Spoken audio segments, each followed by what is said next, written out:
வல்லமையுள்ள தேவனாகிய கர்த்தர் வசனித்து சூரியன் உதிக்கும் திசை தொடங்கி அது அஸ்தமிக்கும் திசை வரைக்கும் உள்ள பூமியை கூப்பிடுகிறார். பூரண வடிவுள்ள சீயோனிலிருந்து தேவன் பிரகாசிக்கிறார். நம்முடைய தேவன் வருவார், மௌனமாயிரார். அவருக்கு முன் அக்கினி பட்சிக்கும், அவரை சுற்றிலும் மகா புசல் கொந்தளிப்பாயிருக்கும். அவர் தம்முடைய ஜனத்தை நியாயந்தீர்க்க உயர இருக்கும் வானங்களையும் பூமியையும் கூப்பிடுவார். பலியினாலே என்னோடே உடன்படிக்கை பண்ணின என்னுடைய பரிசுத்தவான்களை என்னிடத்தில் கூட்டுங்கள் என்பார். வானங்கள் அவருடைய நீதியை அறிவிக்கும், தேவனே நியாயாதிபதி. என் ஜனமே நான் பேசுவேன், இஸ்ரவேலே உனக்கு விரோதமாய் சாட்சியிடுவேன். நானே தேவன், உன் தேவனாயிருக்கிறேன். உன் பலிகளின் நிமித்தம் உன்னை கடிந்து கொள்ளேன். உன் தகன பலிகள் எப்போதும் எனக்கு முன்பாக இருக்கிறது.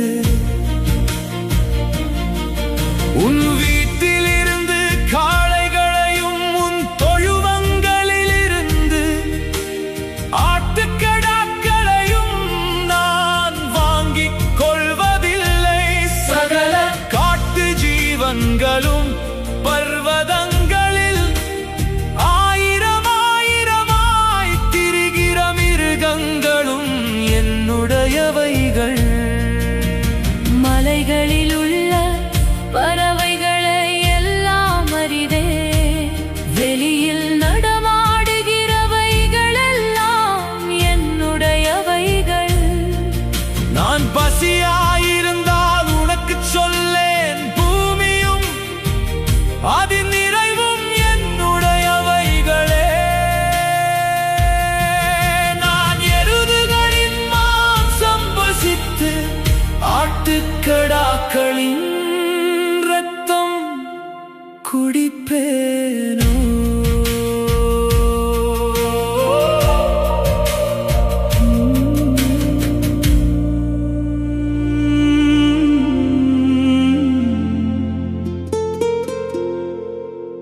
நீ தேவனுக்கு ஸ்தோத்திர பலியிட்டு உன்னதமானவருக்கு உன் பொருத்தனைகளை செலுத்தி ஆபத்து காலத்தில் என்னை நோக்கி கூப்பிடு, நான் உன்னை விடுவிப்பேன். நீ என்னை மகிமைப்படுத்துவாய். தேவன் துன்மார்க்கனை நோக்கி, நீ என் பிரமாணங்களை எடுத்துரைக்கவும் என் உடன்படிக்கையை உன் வாயினால் சொல்லவும் உனக்கு என்ன நியாயமுண்டு? சிட்சையை நீ பகைத்து என் வார்த்தைகளை உனக்கு பின்னாக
வெளிப்படுத்துவேன் என்று சொல்லுகிறார்.